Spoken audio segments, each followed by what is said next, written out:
So here we are, it's day 2 of Lillian's problem with her crop. I'm in the greenhouse with her at the moment. What we have, as I said yesterday, is a bacterial infection, a yeast kind of thing, and it's like an out of control bacterial bloom inside the crop.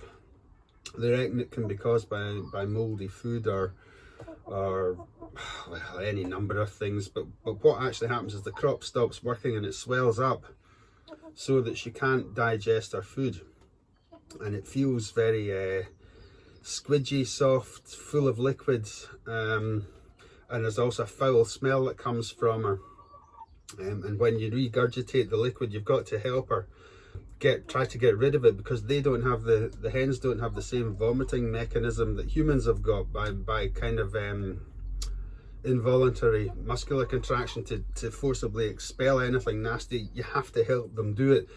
So I did that yesterday, and I'm going to have to do it again today, unfortunately. So what I'm going to do, I'll try and get the camera on her, and you can see you'll hopefully be able to see the extent that the crop's enlarged. After that, we'll leave her, hopefully, I don't know, just for some of today, and I'm going to have to try and get some probiotic bacteria into her. I've given her water with apple cider vinegar in it. It's down there on the floor, but I don't know if she's drinking it, to be honest with you. Later today, I'm just going to have to try and bite the bullet and try and put a little bit of something into the crop. So what I'll do, I'll give her some kefir, which is like a live culture, and hopefully that'll try to rebalance the bacteria in our crop and introduce good bacteria and get rid of the bad ones. It's a complete nightmare. Right, I'll see if I can get the camera on her, and hopefully you'll get to see this huge bulge that she's got here, and then we'll do the regurgitation thing. If you look, hey Lillian, stand up.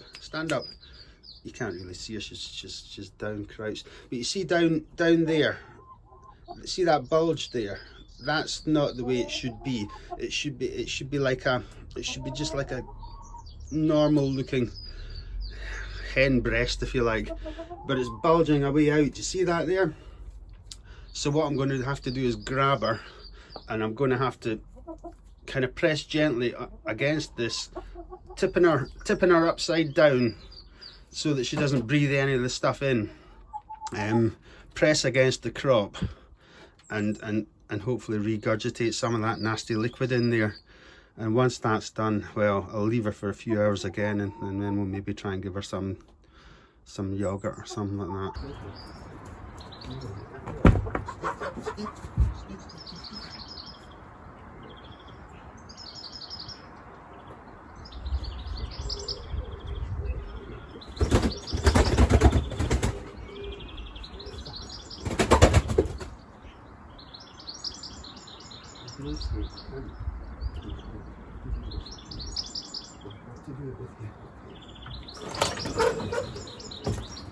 Nightmare.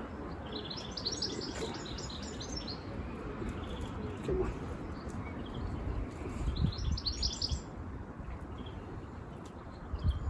Keep your head down.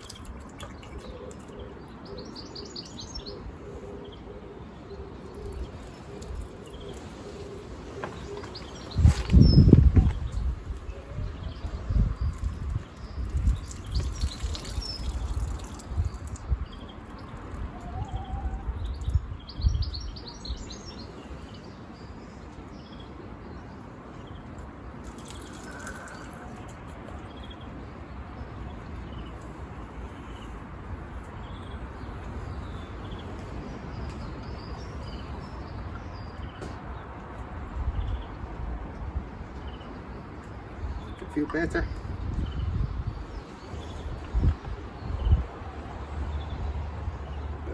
Smell. Okay.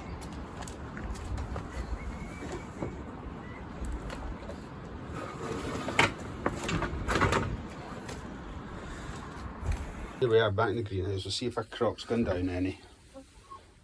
It's still quite large there. You can see it bulging. To the touch, I don't know if she'll let me. She might flap if I try to touch it again. No, she's not very happy. yeah, you can still see it bulging there. What I think I'll do is just try and give it a little bit of kefir and some kefir grains, because it's quite liquid anyway, and that might help. So here we are on day 5 of Lillian's ailment, and as you can see there, her crop is still quite expanded, but she's still with us, so that's a good sign. So maybe if she lays an egg, that'll be an even better sign. But she's still making that kind of snake-like movement with her head, so she's obviously still uncomfortable. But we'll just carry on. There's nothing more I can do for her. She'll either come out of it or she won't. So we'll see what happens.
Good morning.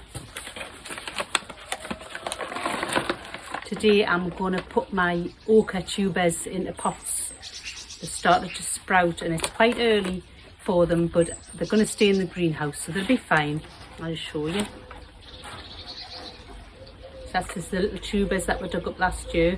We ate most of them, but I held, I don't know, maybe 10 back, and they've got the little sprouts on, just the same as potatoes do. Now they're frost tender, so they have to stay inside right until the last stage of frost passed. So I'll probably keep them in till certainly mid-May. I think that's my last frost date, I'm not sure. And then I'm going to keep them in pots until my onions up at the allotment are out, which I'm hoping will be the back end of June. So I want these in a good sized pot so that they've got enough room to carry on growing right up until then. I mean, several months away. But this is my plan this year, to try and use borders twice, is to hold stuff back in pots as long as I can and put it in into a border for a second crop.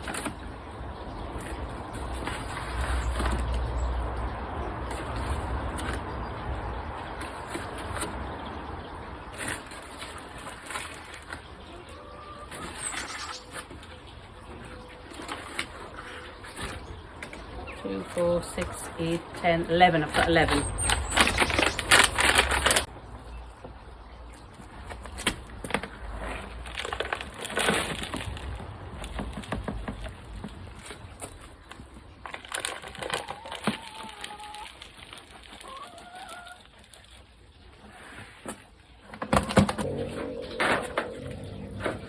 So it's not complicated.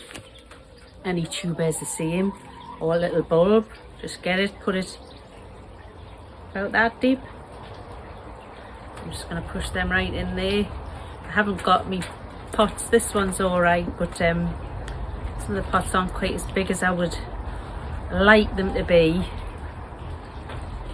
I think it'll be alright. I'll probably feed them when it gets later on in the year, just in case the compost hasn't got quite enough nutrition in it to keep them going until I get them into the ground.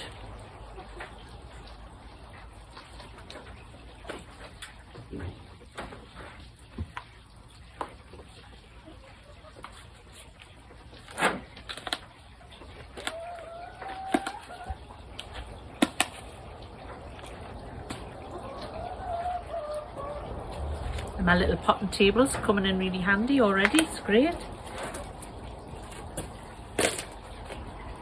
Saves a lot of tidying up after you've done all this kind of thing.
So these are going to stay in the greenhouse now probably for the next couple of months, and there'll be nice little bushy plants by then.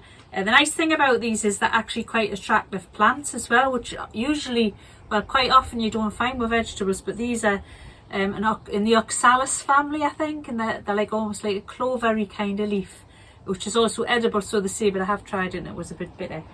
Yeah, so that's them done. Another little job. It's that slow build, isn't it, up till about May when you're flat out doing things. Little update on Lillian the hen with the sour crop. She's doing all right. We actually had to put her in the greenhouse for a night just to try and keep her away from the other hens. Of course, she leapt on me newly planted seedlings that I put in last time, knocked the labels off, had to figure out which compost was which and what seeds were which. Anyway, she's back in with the other hens now. Not sure whether she's all right or not. He's kept on giving her a bit of a squeeze upside down, and then nothing much is coming out now, but her crop's still swollen.